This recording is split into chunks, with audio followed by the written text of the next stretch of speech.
makes you feel like your life's worth living.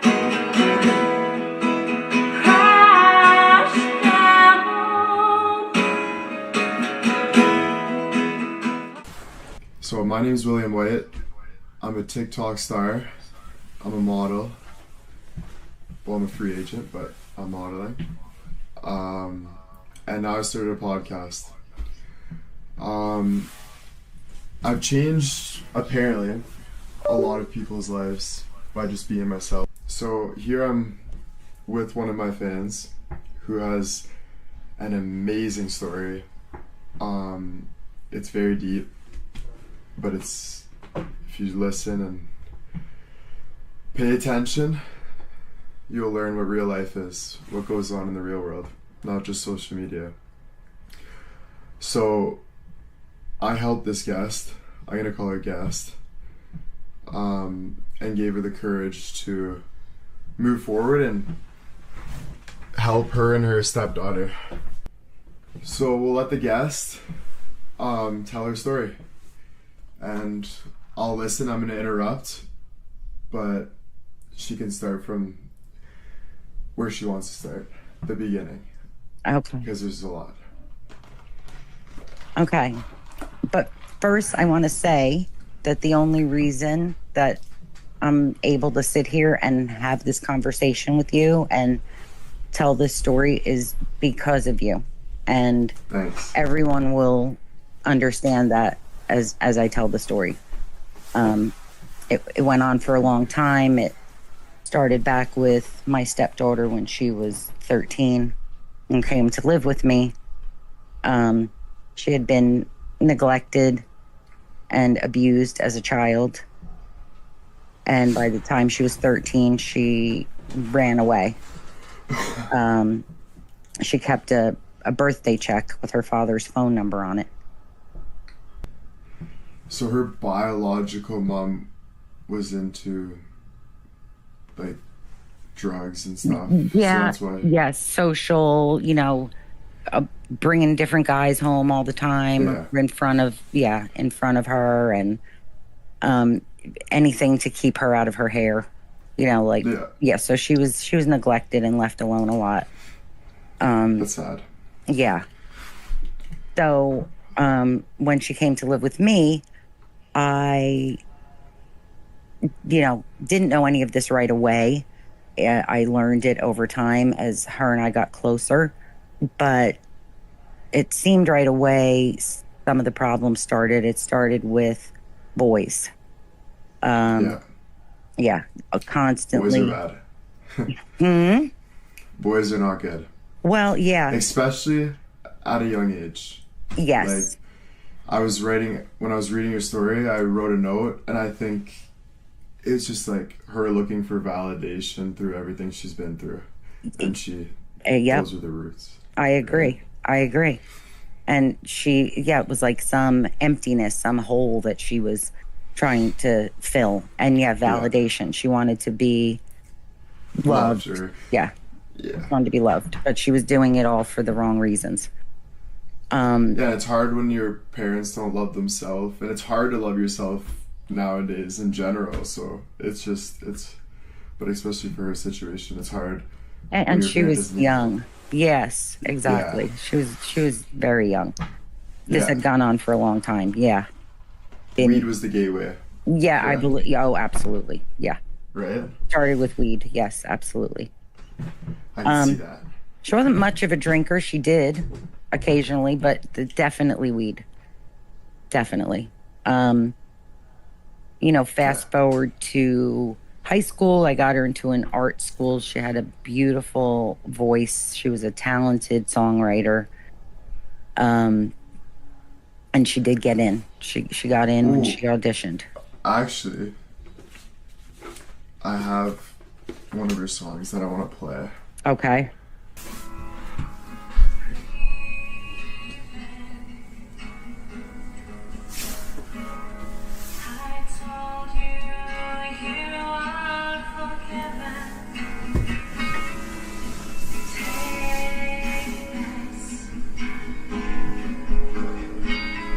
Makes you feel like Wow.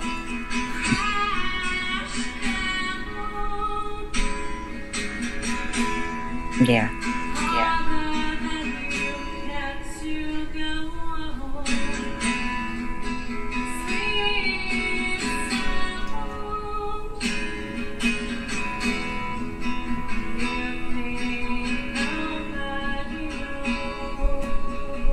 How old is she when she's doing this too? Probably 15, 16. 15, 16.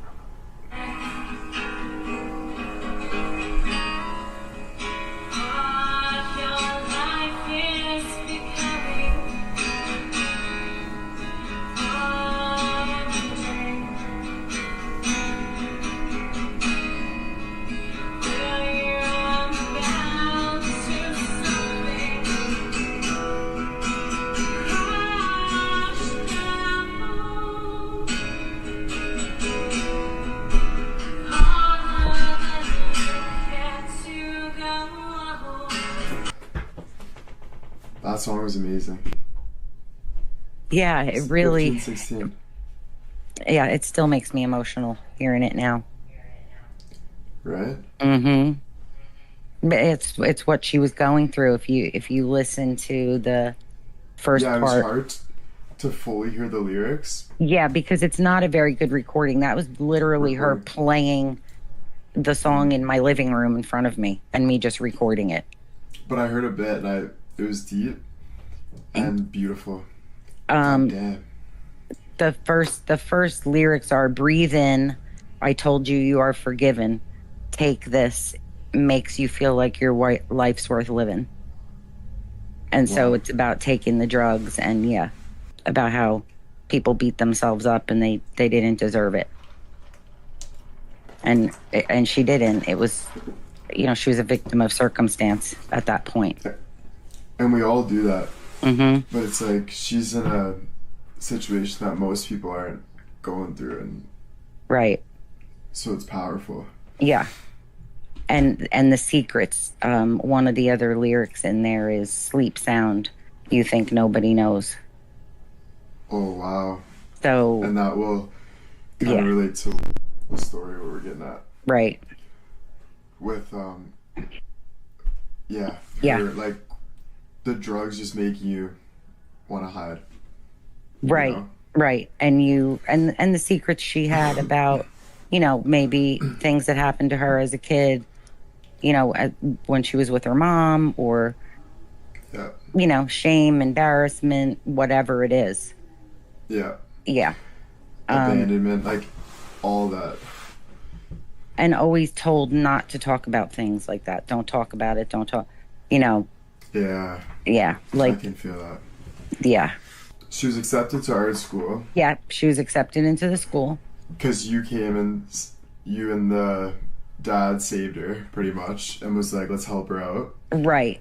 Right. And Wanted then to see if you I guys- could channel it into a positive thing because she was so Yeah. talented. Yeah. Right? And then you brought it that way, and then we'll go from there. Yeah. In the meantime, I knew that she was having problems and struggling. So she had some counseling. She had, went to some meetings and things like that for, like NA meetings because of her mom too, just to get through some of the trauma. But she was very, very smart, very manipulative. Yeah. Yeah, could convince even a psychiatrist, really. I used to do that Yeah. in high school. Yeah. Yes. Yeah. She was very street smart. I mean, I think, she grew up really fast. Yeah. Yeah. So, high school was, not fun for me, but, Because she had a kid early. later, right out of Right out of high school. Yeah. Right out of, yeah. She just got into a lot of trouble in high school, sneaking out with older boys. She got arrested. Actually, the officer that worked at the school arrested her, and brought her down to juvie at the time. She was like 16 and snuck out with like a 26-year-old guy. They were finding her in the guitar closet with guys. She came home drunk from school and throwing up one day. Um, and again, this whole time, counseling, I knew I couldn't do it but myself. I was very naive about this Of world. course. Yeah. Um, so out of high school, she got a full scholarship to a beauty school. She was really good at it. She wanted to be a makeup artist. And it was a couple towns away from where we lived, but I would drive her to school every day. And So wait, one sec. okay. In high school, right? Mm-hmm. Was she just doing weed, do you think? No, just- I think she was doing a little bit more. She definitely drank a little bit. Yeah. And I think she was probably doing some pills. That would be my guess. Okay, yeah. Yeah, I think she probably started with the pills then. And she was sneaking out. That's where it started. Oh yeah, sneaking out late at night. I'd hear the door. Yeah. I didn't know where she was. Yeah, all of that. And she got a scholarship Yeah, she got a scholarship.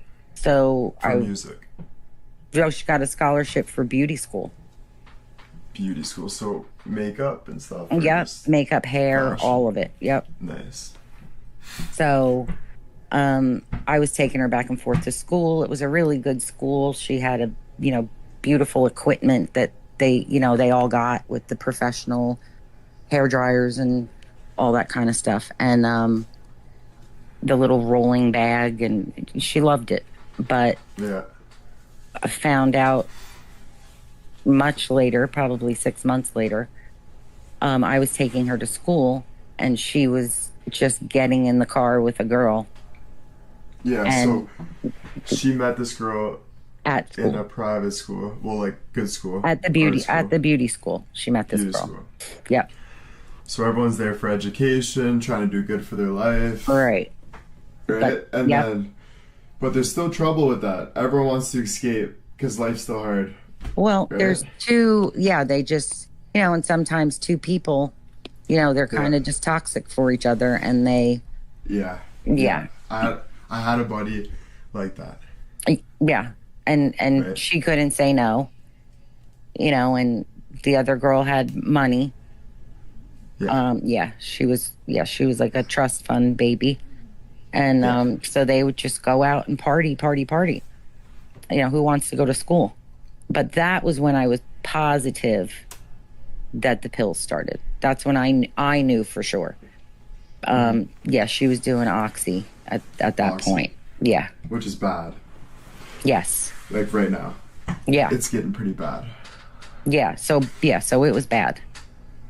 And when I found that out and I had gotten the call from the school, I told her that she had to go somewhere. She had to go and get help. And of course she refused. And so she left. She left the house. She moved out. She had options, were her words, actually. And she was about 18, Yeah. 19, Yes. 20. Eight. around there. I would say probably just turned 19, or was about to. And where'd she move? Where'd she go when she left? She couch surfed on friends' Okay. couches, and yeah. And she got a job at a restaurant, and that's where she met her children's father. And so the next The bad time, news bear. the bad news, yeah, another one. Another And they one. got progressively worse. It started out back when she first got there, and it was just like this little punk kid, Mhm. But as time went on, the guys got worse and worse and worse. Yeah, and it, with relationships too that are like just say I'm lost, the girl's lost, we're both lost. Yeah. Now we're just fighting. And oh it's yeah, just- oh yeah, there was So fighting. it's getting bad, Yes. right? The only thing that kept them together, I thought, was really their common drug problem, Yeah. and it was just codependent. Like if It's like we can do this together. right, You know? like you can go get the drugs, or I can go get the drugs. Absolutely, yeah. So the next time I saw her, she was pregnant. And How long right ago? then, just a few months. It Oh. didn't, not long, not long. A few months later. So you're a grandma now, at this point. Well, Almost. yeah, Step grandma. almost. Yep. Almost. Yes. When she shows up, yeah. But you're worried. You're a worried grandma. Yeah, because I didn't know whether she was clean. I knew she hadn't been clean when she left my house. And Yeah. I took her to all of her prenatal care appointments. She looked great. Her skin looked great. I mean, she just looked so healthy. And, so I had hope. And I thought, sometimes having a baby will turn people around. And she really sounded like she wanted to be a good mom. And, Yeah. yeah. And then the baby was born. And within a couple of months, she was bringing her over and leaving her and bringing her over and leaving her. And the car seat reeked of weed. And the apartment was a mess that I had gotten for them right around the corner from me so that I could be there to help. And at this time, no excuse, but being 19, Mm-hmm. you're bound, I feel like, to make mistakes like that. Maybe. I know it's not, but you're 19, your baby doesn't know. I'm gonna smoke a joint. I'm gonna do it over here. But then the car seat's in the garage and it smells. But all that stuff. Who knows? They could be smoking in the car. But I'm saying, like, Right. at that age. Yeah, people at that just- age, yeah. And the whole apartment like reeked of it, and it was just like Yeah. really dirty and yeah. Just yeah. Not good. Not good. Not a good good. situation. So she left her with me a lot. And one time she was gone for like a month. And Wow. I knew that they were just off on like a drug binge, at that point. Yeah. And they got thrown out of the apartment and moved and lived in a shed in the backyard of his mother's house. Oh, wow. Yeah. Yeah. So they just thought her excuse was probably, you're taking care of the Yes. kid. Yep. She can just do whatever she wants until she's better. Right. And then when she's better, she'll take care of the kid. Right. Just like, I'll work out tomorrow. No, I won't. Yeah. Yeah. And she just couldn't. Well, she didn't even want, at that point, she didn't even want to get help. I mean, there was no end in sight as far as I could see. Shoot. This was just, and it hadn't even gotten bad yet. I don't even think they were shooting up. Right. I think they were just smoking a lot of weed, doing a lot of pills. Oxy. Yeah. Mm-hmm. And I met some people that do Oxy, and it's just, they told me, like, never do it. Like, I can't live without it. No. And at this point, I don't know if she was just taking the pill or if she was snorting it, or I don't think she was shooting it at the time, but she might have been Yeah. snorting it. I have no idea. They were living, like I said, in the shed in his mother's backyard. This is like, it takes a lot of damage too on your body, Mm-hmm. which we don't realize when we're young. Oh, yeah. Or And sometimes ever. mentally, too. Yeah, like physically and mentally. Oh yeah, mentally. Well- 100%. Well, you're not 'Cause going to it make all- good decisions when you're under the influence of that. So, No. of course, then you And do. you need to be mentally, physically, all that Yeah, to feel good. right. And so she started all that, and then she was making worse decisions, Mm-hmm. Anytime Yeah. that she was really, really bad, sometimes she could maintain and, you, It's like a spiral effect. yeah, That's crazy. yeah. Why do we do this to ourselves? I think she hated herself. I think she felt, I don't know. It's like almost like, if I go to hell, then God will save me. It's almost like I need to figure everything out or something. I don't know. I think she had She was not a transparent person. I think she held her secrets, and I think the secrets Mm. killed her, choked her, burdened Yeah. her, whatever you want to call it. I think she felt like I can't be honest and talk about what I'm going through because I'm embarrassed or I'm going to get in trouble or you know what I mean? Literally. So we kind of always danced around things, and there was never, until I would just like say, I know what you're doing, and blow up. And it can be like, you have like, who you think you are, and then you have everything that happened to you, and then you are trying to keep that, let's call it an ego. Mm-hmm. And then, but all these things, and you can't even control it, because there's so much. And then you think, who am I? This ego is fake, so I need to go do other things that hurt you. Yeah, yeah. I think she resented, she even really tried to like sabotage us. Like she didn't want to be loved. She I did did, the same or thing. she was waiting for me to give up on her, if that makes sense. Like she's just going to give up on me Yeah. anyway, so fuck this. Mm-hmm. So I'll just do it first. If I do this, she'll give up on me. I don't think consciously she thought it, but I definitely think subconsciously she did. Like, please, this lady's not going to be around anyway. You know what I mean? Yeah, I think you're right. The subconscious, yeah. Yeah, Like the pushed me subconscious away. is so strong. Cause like, my closest people around me, I still have doubts. Mm-hmm. And No. No, you don't. Right? Right? Big surprise. But it's like crazy, No, it's not crazy. It's just something. It's just something you got to keep working through. It's just Yeah. like I said, she did it. I know she did. She pushed me away, and I wasn't going anywhere. No. No. And Well, at a point, the self-destruction probably got so bad they were probably like, you didn't know, for sure. well, yeah, after her second child was born, she had taken off to a whole nother state, didn't get any prenatal care. I was worried sick about that child, but he was born okay. They got thrown out of that apartment, wound up moving back by me, close to me.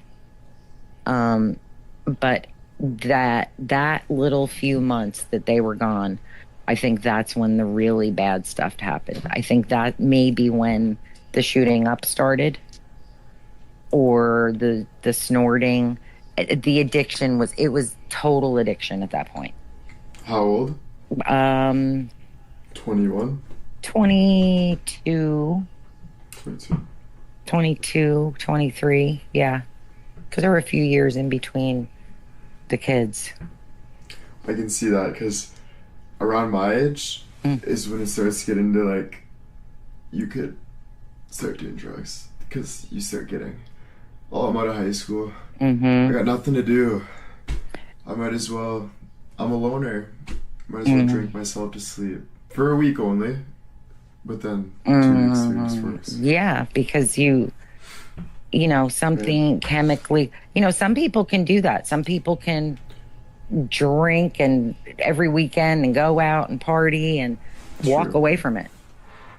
So that's when you thought you started getting into bad stuff around like 23. Yeah, they were always broke. They were always looking to make money. So they were probably selling drugs and buying drugs. And she was very pretty. And it was people, she was well-spoken. People trusted her.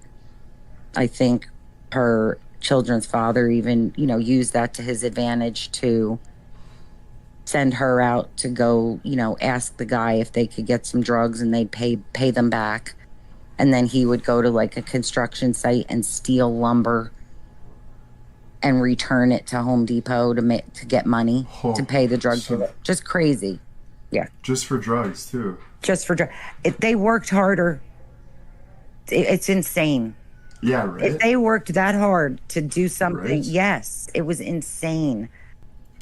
Well, she had gone so far, I think, when she thought she could do, we used to call it the marijuana maintenance program. Yeah. It didn't work. It No. always led to no, but she was already highly addicted to these other things. You know, I'm sure she did meth. I know she did meth later on, but the oxy then graduated to heroin and meth. Was All her like skin getting yes, bad? yes, Her face? yes. Was it peeling? Um, Like little scab? sores. Yeah, Yeah. I've had people that I've known that had the same problem. yeah. And then That's they sad to pick. see. They pick at it. They pick it. Yeah. Yeah. And she And it's had like track marks they on make her arm. excuses, you know? Mhm. Yes. You don't Oh, want to it's be around dangerous. people.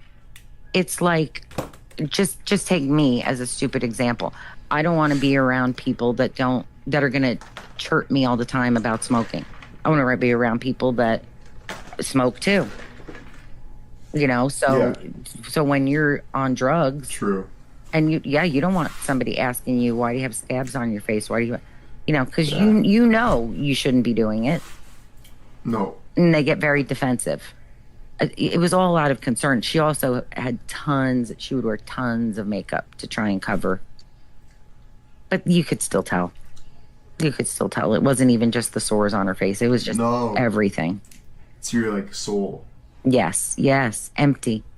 Her eyes. Empty. That's Her weird. eyes were just like empty. And she Yeah. used to be, even with her problems through high school and middle school, when she laughed, it reached her eyes. And Yeah. after all of that, it was like fake. She laughed because she thought she was supposed to laugh. Yeah. Yeah. But it didn't really reach her. You could just tell. Oh wow. Yeah, you could just tell.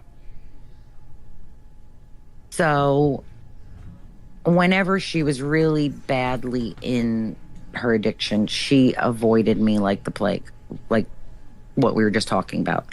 She didn't want me hinting. She didn't want me asking. She didn't want, so I had to be really careful about what I said.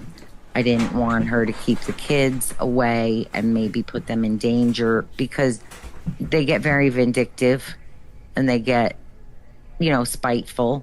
So if you make them mad, she would rather, not she, I shouldn't even say she because it's her. It was the addiction. It wasn't her. It was the addiction. Yeah. It Like was, she was always there, but the addiction was like taking over. yes. And that became more important. And Yeah. she would rather put her kids in danger or leave them alone or, than bring them to me just to avoid maybe me asking questions or accusing her of, you know what I mean? Yeah, when I was smoking weed, Mm-hmm. I would avoid my mom. Mm-hmm. She would text me and I'd avoid her and whatever. Mm-hmm. Hurts me, right? To this day. Yeah. And I don't know why I handled it differently than her father did, but she totally avoided. She would still talk to me. He was a lecturer. He liked to lecture a lot. He didn't listen. He just lectured. All And Buster Bill. Okay. no, I think Bill listens. He does. Yeah. I listened. I would listen and listen to what she said and, maybe try and gently be like, okay, well, Did you know? but yeah. And her father was more like, it's black and white, right and wrong, blah, blah, blah. She didn't want to hear any of that. Yeah. No. because that's his own insecurities still. So like kids know that. Mm-hmm. Kids are like, just tell me something real. Yeah, it was more like, I want you to do this. I want you to, yeah. Yeah, so you And- can be like me, and it's like, I don't want to be like you. And not good No. with emotion either. Just not good with the emotion. You know, I would sit there with her for hours and just, like cry about Oh. what she had been through as a kid. And yeah. So, we had like I said, she called me her mom, and we had a very close relationship. Even So with that must all have the been problems. so hard for you. Like, being the adult Mm-hmm. and crying and going through things, and holy frick. You must have been praying every day. A lot more, just every day waiting for what's going to happen next. The crying when she was actually sitting there talking to me and we were communicating, as weird as it sounds, was probably one of the best, the good parts, because we were talking to each other. Yeah. Right? Yeah. When she was avoiding me and not answering my phone calls, or, you know, not coming to see me and not talking to me, that was the worst part. Or, you know, the kids too, worrying about the kids at that point. Yeah. And what was happening to them. And I know that they used to take the kids out and like panhandle and stuff too, like beg for money No, with the kids. Yeah. that was the good part. Crying Yes. with her. Yes. The guy that she ends up with was a total psychopath. The one after the children's father. Yes. He was a total. Yeah, like, I think there should be a movie about this, but he should not be glorified. Third time she was pregnant. At this point, she's hiding from me. Okay. Yeah, she's pretty bad deep in the addiction. That was when the sores on the face, all that kind of stuff.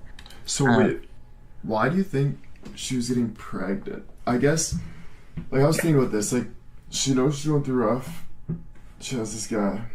Maybe they thought they could.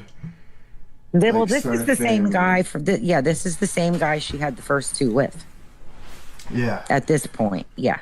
And you start thinking that maybe someone else is gonna help. The next kid's gonna change. I don't know. Yeah, no. You know? Well, I know. Which is totally. They couldn't even take care of themselves. It's just life, though. Like, that's how I was living my life, just thinking that the next person or next thing, and it can be so freaking dumb.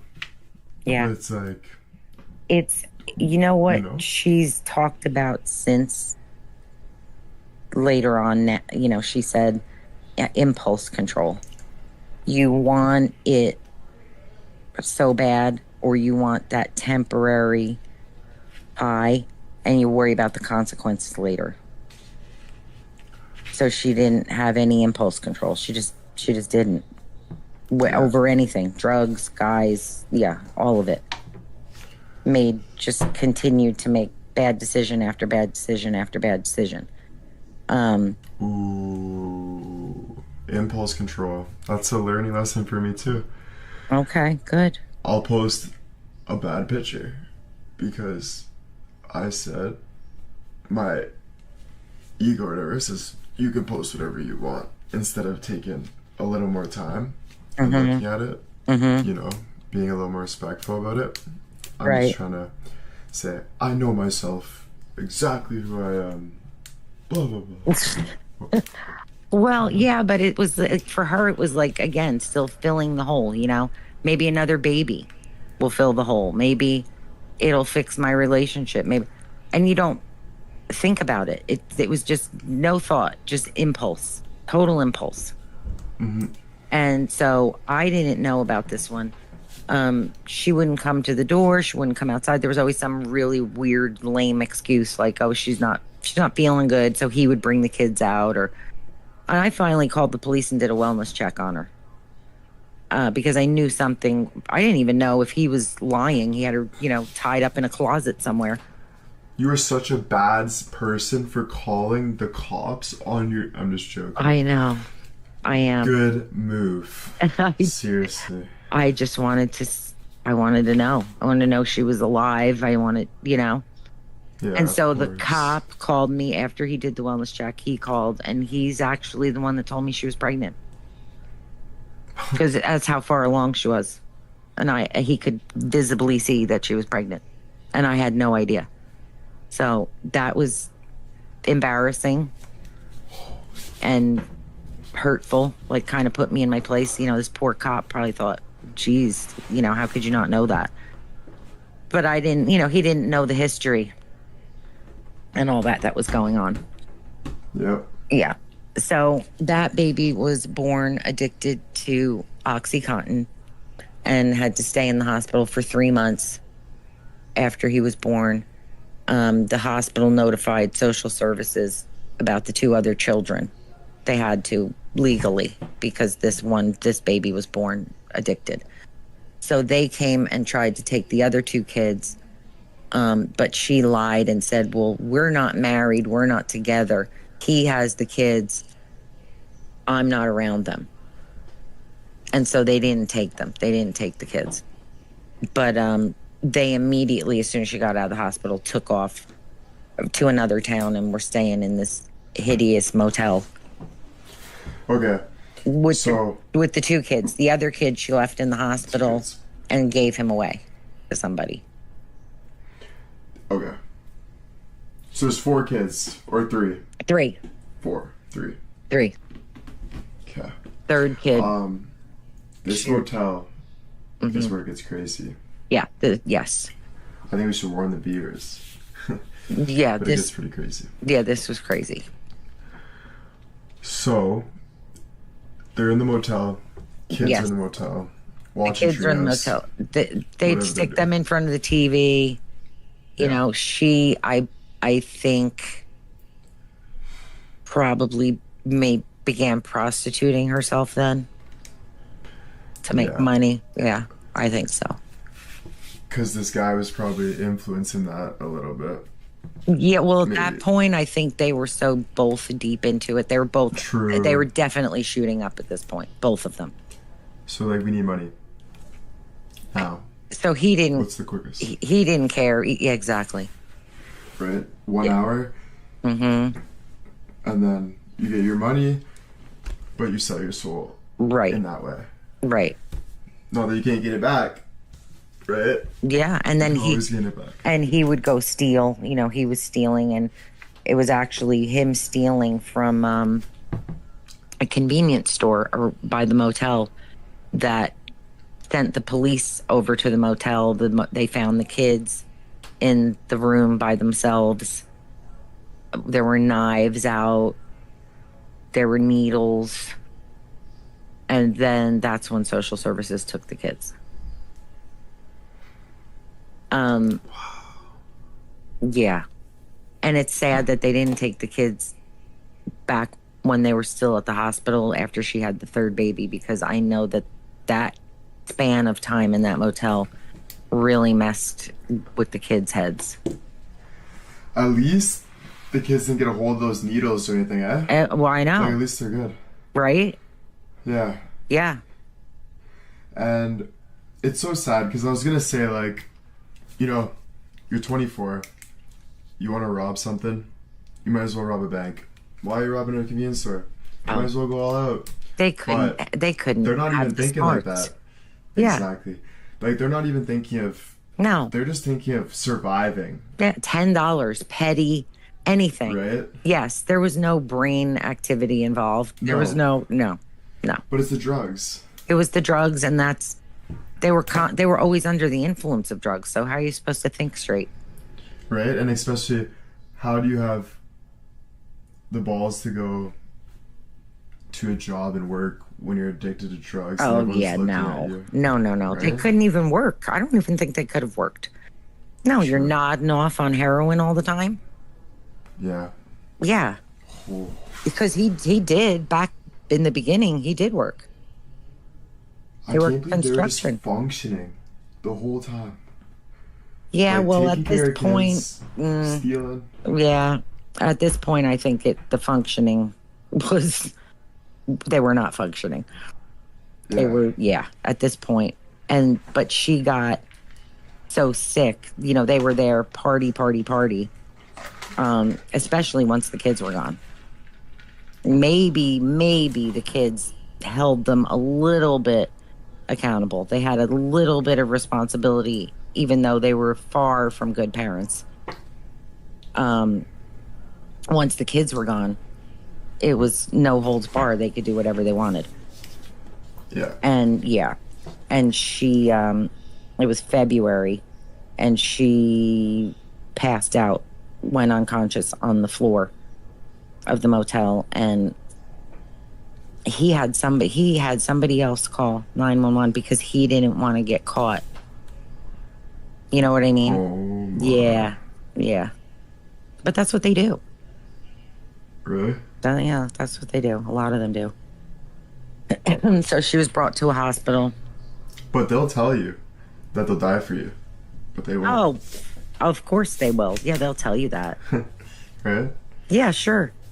Yeah, while we're shooting up together. Yeah, we're like, yeah, soul brothers, soul sisters, whatever. Yeah, no. Their soul is eaten up with whatever they're doing. Yeah. Yeah. So she wound up in the hospital, and she was there from February until her heart surgery. She had an infection in her blood. She had sepsis. She had a fungal infection. She had hepatitis C. And they couldn't clear the infection. All the antibiotics in the world, IV bags after IV bags, and they couldn't clear it. And it reached her heart valve, the infection, and her heart wasn't pumping. That one valve wasn't pumping anymore. Mm-hmm. Oh, that's scary. Yeah. So she had to have it replaced. So this part, I just want to stop you. Go ahead. She went to a surgeon, and the surgeon didn't want to do surgery. Right. Because she thought she would end up back on the streets. Yep. That's ignorant. Refused. Really ignorant. Refused to do it. Maybe had done it. Maybe had been burned. And I was not going to do it. But, you know, you aren't God, though. My problem with him was you aren't God. Facts. Like, who are you to say that? Right. You took an oath to help people. Yeah, I was. Oh, wow. Yeah. And he's a freaking doctor, dude. Yeah, exactly. And for you to say you aren't going to do it, and you're working at first of all, you're working at this hospital. I didn't even know he had the power to say that, but obviously he did. So he was ignorant, whatever. Yeah. But then the other surgeon, you said, was really good, and I like how you explained that.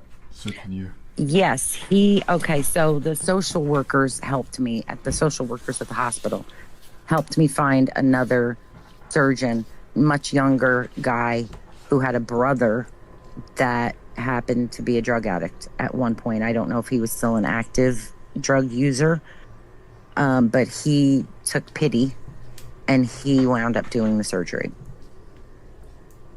And yeah. And you said you felt a little bit of a God's presence there. Absolutely. Yes.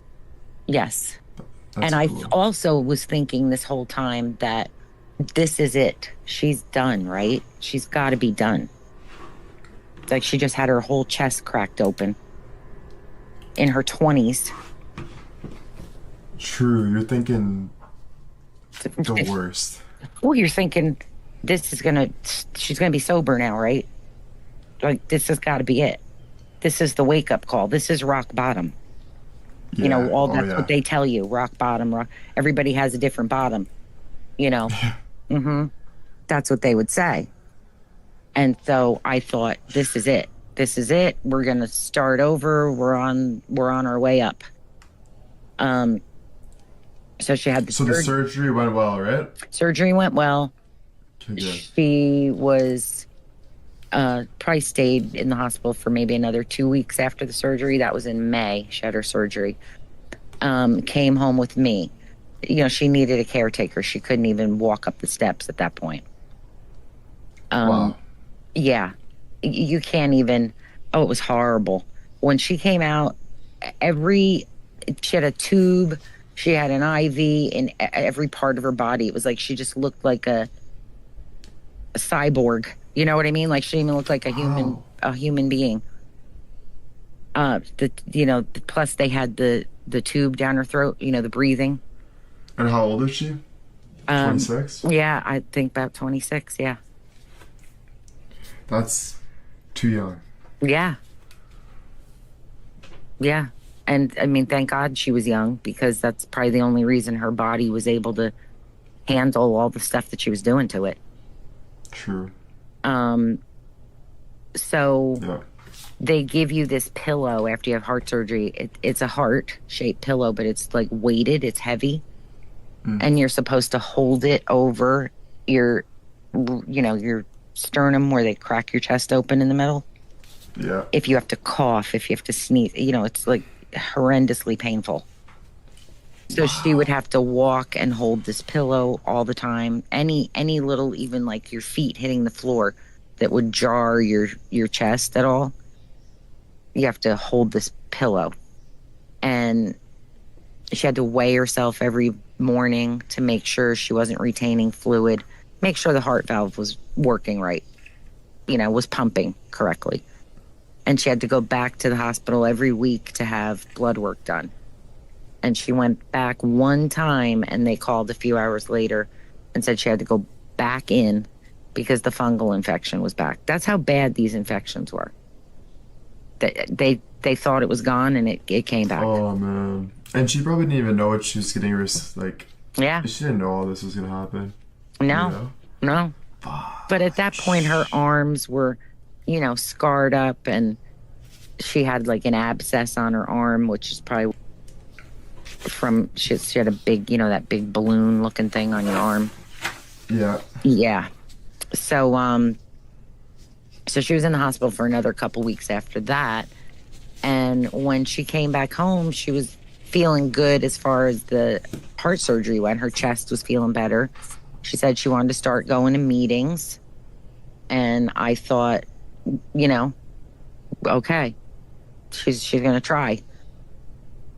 But within like maybe 4 weeks, she started obsessing about what she was going to wear to the meeting. And there was a cute guy there. And I just knew. Oh. I just knew. Yeah, my heart just sank. That's why you have to, find yourself before you find someone else. Oh, yeah. It's so important. Or you'll never finish your growth. No. Or, No, she didn't have it. She hadn't been to rehab. She didn't have tools to handle life. This was, you just got out of the hospital having heart surgery. You haven't learned anything in 3 weeks, going to meetings once or twice a week. And she was right back at it with guys. Wanted a cute guy at the meeting. And even 10 years, 18 to 28, that's a lot of time of her doing whatever she wants. And she needs a lot of time to at this time to get better. Let's say 5 years even. You gotta dedicate 5 years to that, whatever. You gotta do. Yeah, to learn things. She didn't, at this point, she didn't even get a driver's license until she was 24, 23. It was nothing was important to her. Nothing was important to her. She couldn't give you directions, probably how to get to her own house. Nothing. It was kind of like that. Yeah, nothing was important to her but what she was doing at the moment. I could feel that. So, I found out, I don't know, maybe a couple weeks after she started with the, my clothes, my makeup, the boys, that she was not going to the meeting. She was meeting up with an old friend of hers, and they were out smoking pot. I was told that's all they were doing. Don't know that. It was like she could be an angel if she didn't have access to it. When she was in the hospital, she said all the right things. She wanted to do all the right things. But once she got back out in the world And, you know, I don't know if she felt scared, if she felt, I can't do this. Yeah. I've done I too bet. much. So she Right. went, yeah. So, um, when I found that out after everything we had been through, I I was kind of done. I said, you have to go to rehab, inpatient, no outpatient, not doing this anymore. you know, I finally snapped. And she listened? No, she No. left. She left. She left. And Where'd that she go? I didn't know. A couple weeks later, maybe a month later, I got a phone call from another hospital saying that I was the only person that was to be contacted. They found her wandering along the roadway, all cut up and bleeding. And I found out, when I talked to her, that she had jumped in the car. She had stolen a car with some guy. And they wound up in a chase. The people they stole the car from were chasing them in another car and shooting at them. No. Yeah. So he crashed the car into a tree somewhere in the woods, and she had been running through the woods. That's why she was all cut up. Holy. Yeah. So at that point, she agreed that she would go to rehab. And her father tried to take her. I talked to the social worker at the hospital. She found a place that would take her, had a bed, the whole 9 yards. And on the way to the rehab, she jumped out of her father's car and jumped in a complete stranger's car. Was the car at a traffic and she just light. jumped At a out? traffic light. And then she jumped into strangers. Yeah. Yep. Said he's trying to kidnap me, blah blah blah, and jumped in some junk man, this junk man truck. Oh my gosh. And took off. Yeah. And that was the last time I saw her for it's that paranoia with the drugs. Yeah, I'm gonna go to rehab. I'm petrified. I can't. I'm gonna be alone. I'm not gonna be able to get to it. I'm not gonna have access to it. Yes, she just wasn't ready to give it up. She was not ready to give it up. Cause heroin and stuff, hardcore, Mm-hmm. it probably just takes you. It literally eats you alive, and but at that point she wasn't getting sick. They gave her all those medications and stuff in the hospital to keep her from getting sick, from not taking the drugs, and then to go back to it. My mind was blown. My mind was blown. I just couldn't even comprehend it at that point. What are you doing? After the surgery. Yes, after the surgery, and you could maybe get your kids back, and Well, it feels like she wants to die at that point. It absolutely does. And I know that she had done so many bad things that I probably didn't even know at the time. I didn't know that she had been prostituting herself, and you don't want to face it.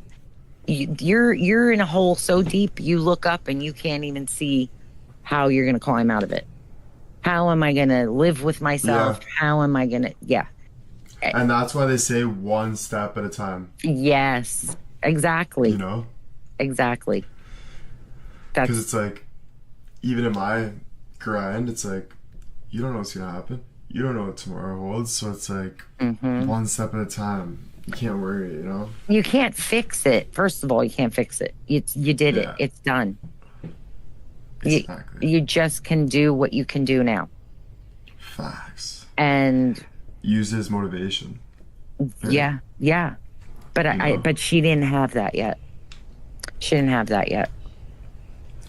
So she probably didn't know what to. No, she didn't know what to do. She had no skills. She had no skills. What are you gonna go get a job? You know, Yeah, she or had you never like, had a checking account. She had never had any, she never had to really even pay bills. yeah. She didn't know how to do any of that stuff. So, Wow. um, so she took off. She would communicate with me once in a while. I had it. I had it. I was like, I'm moving back home, selling the house. I'm moving back home. I don't want to, want no part of this anymore. That's okay. Yeah, well, it's not like she was living with me. She was gone. You know, I was barely even talking to her.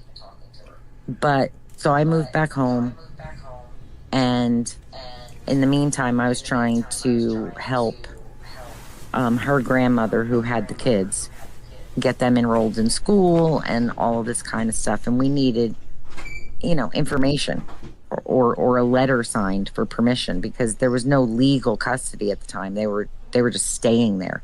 They were guardians, you know, but they weren't legally allowed to enroll them in school. That's the hard part. So she wasn't returning my phone calls. She wasn't answering my text messages. And I just got pissed, quite frankly. I just got pissed. And I was like, oh, yeah, you know? So I knew she had skipped out on her bail for one of her court appearances. And I tracked the bail bondsman down and said, you know, hey, if you want to get your money, I know where she is. I knew the guy's address that she was staying with. And he was he was so nice. He was this like Christian, you know, said he was so sorry for what I was going through and he was going to pray for me and pray. And he literally staked that house out until he could see her, until he saw her. And he went and got her and he brought her to jail. And she called me, you know, cursed me, called me every name in the book because she knew I was the one that had done it. And Poor Stamo. Getting and I was like, yeah, well, when I call you, call me back. You know? It's the only way I could get in touch with you. It's the only way I could find you.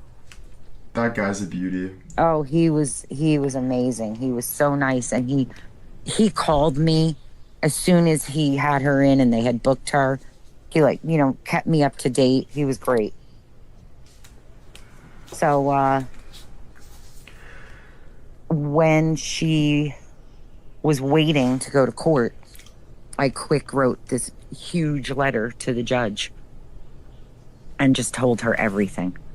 I knew what judge it was, and I had always heard that she was a really tough judge.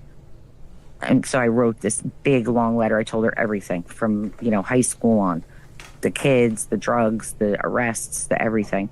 And I said she will not go to rehab on her own. She's going to die. She's already had the heart surgery, the hepatitis, the this, the that, the other thing. Which at that point, the hepatitis hadn't been treated. You have to be sober for a year before they'll even give you the medication for it. And I, you know, so I begged her to put her in jail and not just let her go on another drug charge because she'd had so many little ones. Like, can it add up to a big one?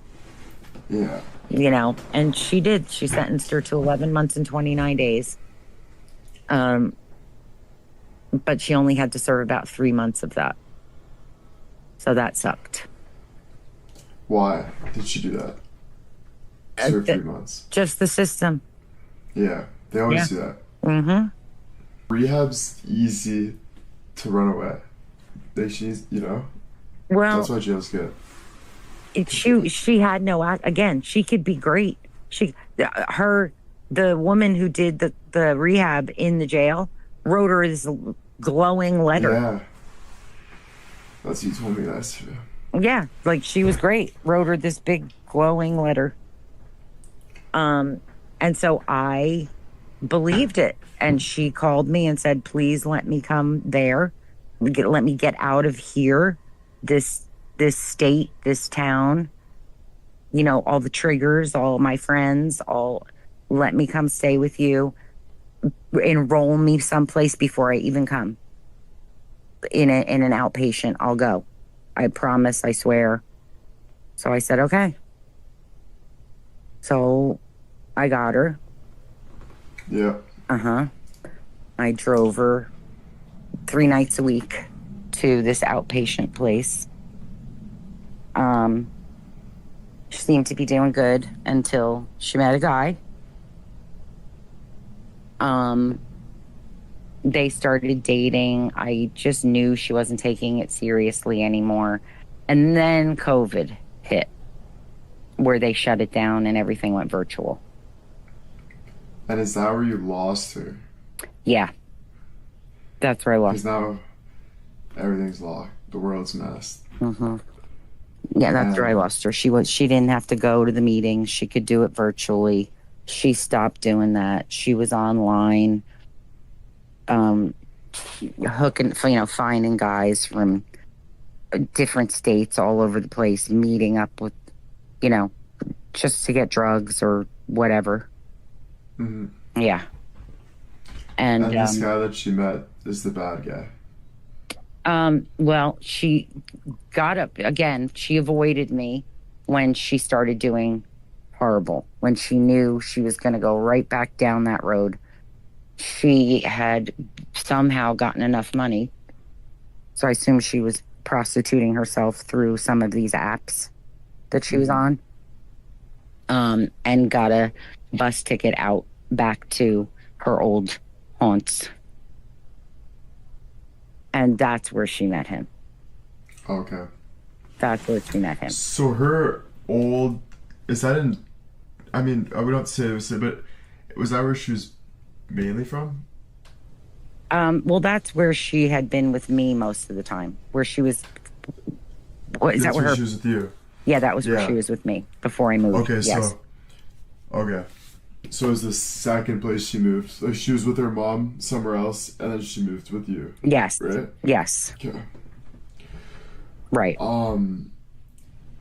So now she moves back there, takes a bus back there, Mm-hmm. and she's left you. Yes. COVID starts. Yeah. COVID started before she left. That's why Okay. she wasn't having to go to the meetings and stuff. And that's when she just went off the rails Oh. and started doing the drugs again and started meeting up with the randoms and all that stuff.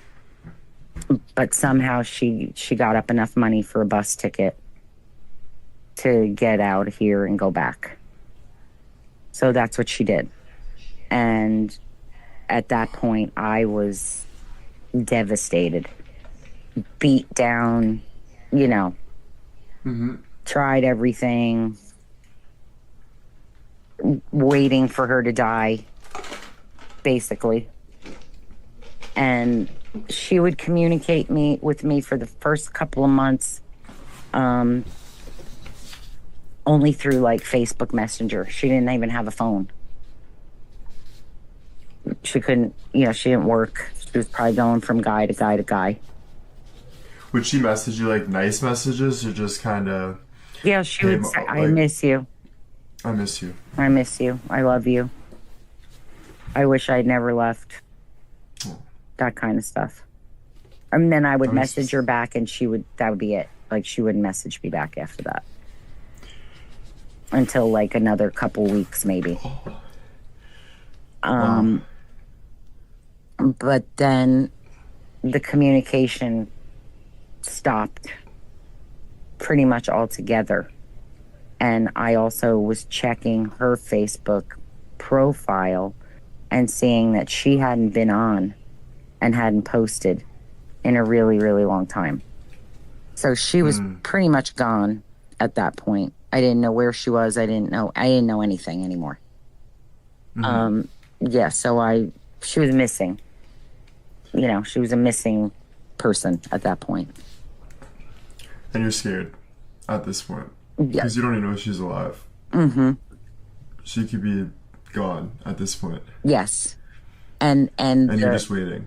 well, and the condition that she was in, she had no ID. She had no driver's license anymore. She had nothing. So I used to sit there and think in my head, she could be laying in a morgue somewhere and they're trying to identify her. They wouldn't even know Oh to call me. my. This story is It could be a months. movie. Months, Yeah, I didn't know. right? How are they going to identify her? How are they going to? Yeah. And I don't live there anymore.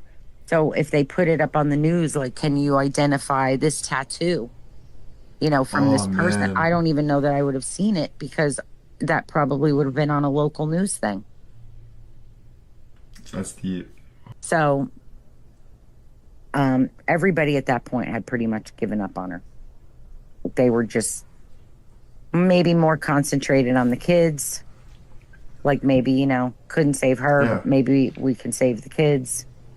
But I just had this, I don't know. I don't even know how to describe it. Just this pit in my stomach all the time. Like knowing, I kind of felt like she was still out there, if that makes any sense.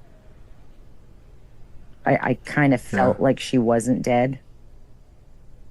But I still was waiting for the call. And you talk yourself out of it like you're crazy, That's kind of cool that you felt that. I felt like she wasn't. Yeah. So, but I was extremely depressed and had given up. It was like life comes and bites you in the ass. You know what I mean? You try and be empathetic and you help people and you, and yeah, I know, Were you, like, drinking and stuff at this time? Like, was I drinking? Because you're depressed. What were you going through? Was nothing. Nothing. No, just that. I mean, she pretty much was all consuming, like all the years before that. You know what I mean? I can't imagine what you felt. Like, actually. It's some really hard to explain. Yeah. It's hard to explain. And I don't even want to use anybody in your family like as an example because I don't even want to put it out into the atmosphere. But you can imagine if it was somebody that like that close to you and you watched that, how you would feel. It's hard to even imagine and you kind of become numb to it. Like even right now talking about it, it's like I'm having an out of body experience. Like this actually really happened. And I got so used to it, that it was like just another day in life. But I was very depressed. I wasn't taking care of myself the way I should, taking care of things. I didn't have the motivation. My motivation had kind of just been sucked away. I was going through the motions. And like at this point, you just want to, like, either you want to kill because you're just dying. Like I'm just like, if I was in that point, as my sister, you'd feel every emotion you've ever felt in your life. You feel helpless. You feel, what else you do a lot? What if I had done this? What if I had said that? Maybe I shouldn't have said this. Maybe if I had done, there's a lot of that. Those are some, right? There's a lot of that. Yeah. A lot of self-doubt, a lot of questioning. And it was basically just sitting there waiting for the phone call, which is like waiting for someone to die. It's just a very surreal feeling. And you feeling helpless, like there's nothing you can do about it. My best friend who had died, I was very close to her niece. And she used to send me funny videos that her daughter made on TikTok. And I didn't have TikTok. But I was like, oh, let me download this friggin' thing. So I did. And guess who I found? Let me guess. You get 3 guesses. Yeah. Actually, I don't want to give any free shout-outs here. Loving you was making a difference in your life. And you know, you said at one point, I think in that same day, you know, you guys saved my life.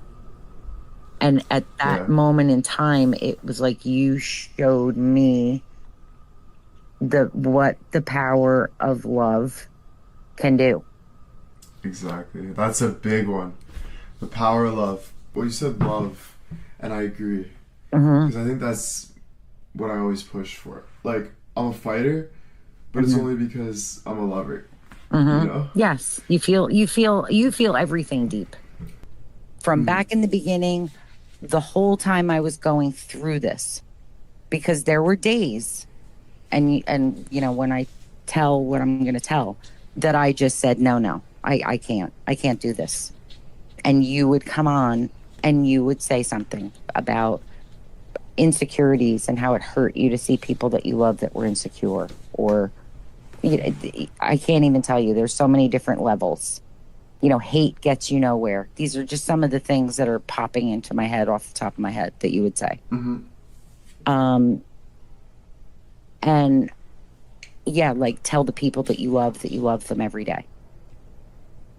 And so I decided I was going to just take the first step. That's it. Did nothing to be, no, don't be afraid. You're just going to take the first step. You're just going to call the police and you're going to make a missing persons report. And so I did. But when I, you know, they asked me questions as to, like, you know, when was the last time you saw her? What do you think happened? And they heard some of the things I had to say. They put me immediately right through to the sex crimes unit. And that was horrible.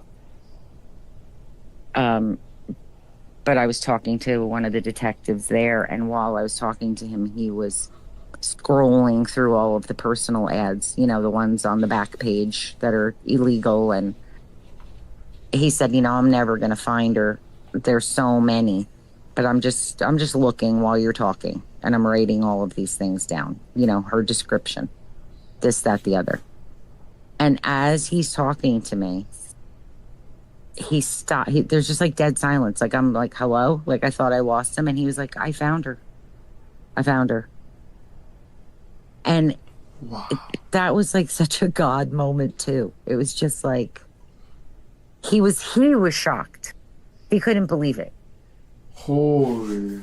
He could not believe he found her. I'm talking within like 10 minutes, maybe 15 of a conversation. He found her. He saw her tattoo because I had given him a description of her tattoos. That's And what happened after?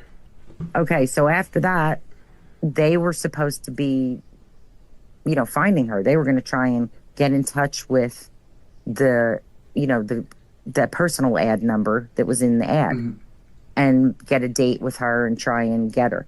Well, unfortunately, the first detective that I talked to was not good. He didn't do anything. He never got back to me. He never answered my calls. He never kept me updated. And so that was another time that I just kind of gave up, because I felt like, you know, even the police won't help me. And they don't care because she's just another drug addict to them. And again, and again, you would come on and say things like,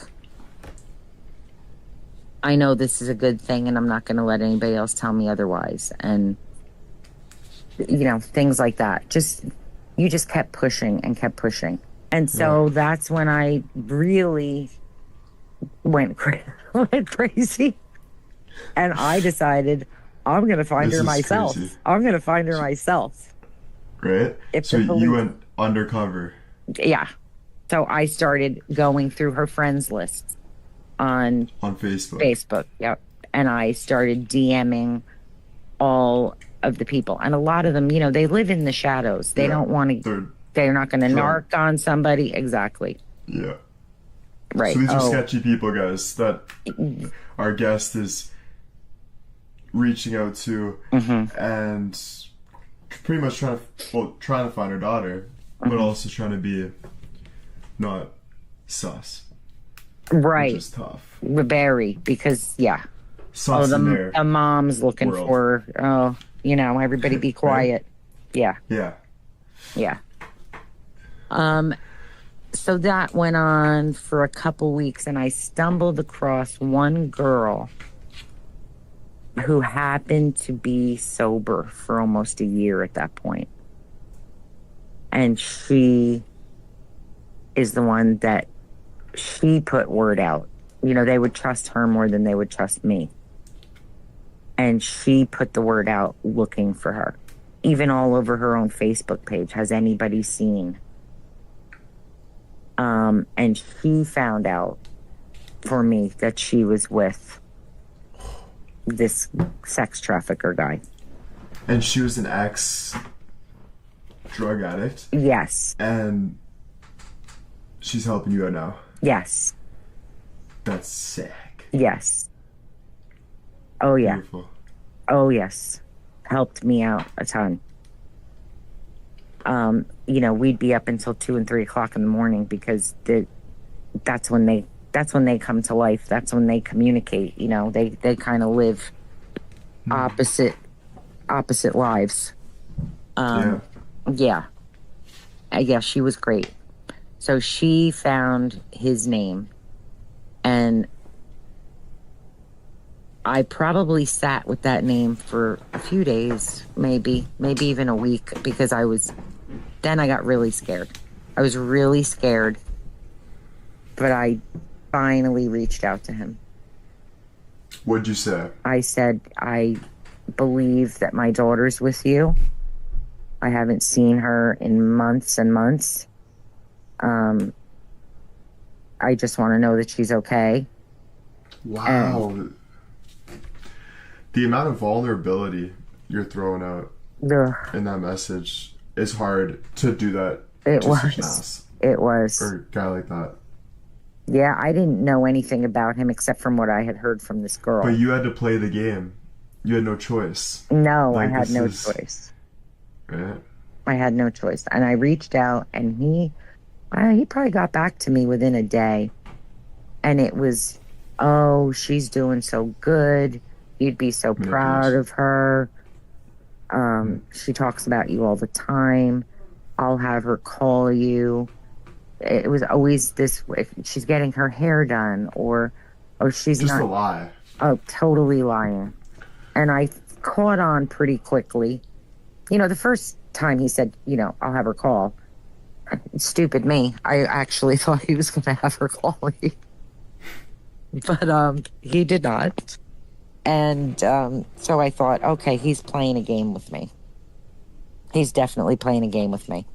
So you said you're going to play a little harder.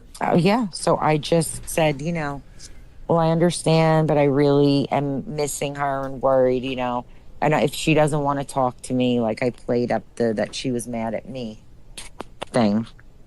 And, I just want a phone call. I just want to know. And he wound up just talking to me. He wound up telling me his whole life story, and he was a total narcissist. I think he enjoyed it. Mm-hmm. I just think he enjoyed talking. I think he had a captive audience in me because he knew I was probably going to sit there and listen. But what he didn't count on was that I showed him a little bit of empathy, where he said he told me he had been shot. How she had taken care of him, and so I think the more he saw me as her mom figure and not just a person that was trying to, because I never really said a harsh word to him other than, I really want her to call me. Yeah, so he talked to me, called me, texted me, and I called the police department and told them that I was talking to him. And they put me with a different detective. And he was a good one. He was right on it. Oh, yeah. The second one was great. Like, say this to him. See if you can get her to send her location. to you, you know, all those kinds of things. Yeah, he helped me. So he finally let me talk to her, but he was always around. He was always in the car. So I couldn't say something. He couldn't say anything that would give away the fact that I was trying to get her away from him. Yeah. Yeah. And she was in the same way acting, you know, leave me alone. I'm alive. Here I am. You see me. Yeah. You don't need to talk to me. Blah, blah, blah. Now, in the meantime, I found out later he was telling her, you know, your mom, I tell your mom what a piece of shit you are. She can't stand you. Like, she's so ashamed of you. And like, he was telling her these things. No. Yeah. And did you know that she didn't believe that? No, at the time, I didn't know. No. Right? So you're like kind of pissed. Oh, yeah. Yeah, he was trying to turn her like where she didn't want to talk to me. So that's some hard undercover because you're like, I can't blow cover. Right. But I kind of want to tell her what I'm doing. Right. But maybe she kind of felt what you were doing. I think later she said to me, he always thought he was the smartest person in the room. And I said, oh, yeah, definitely. She said, yeah, but you were smarter. So you're on Facebook with him.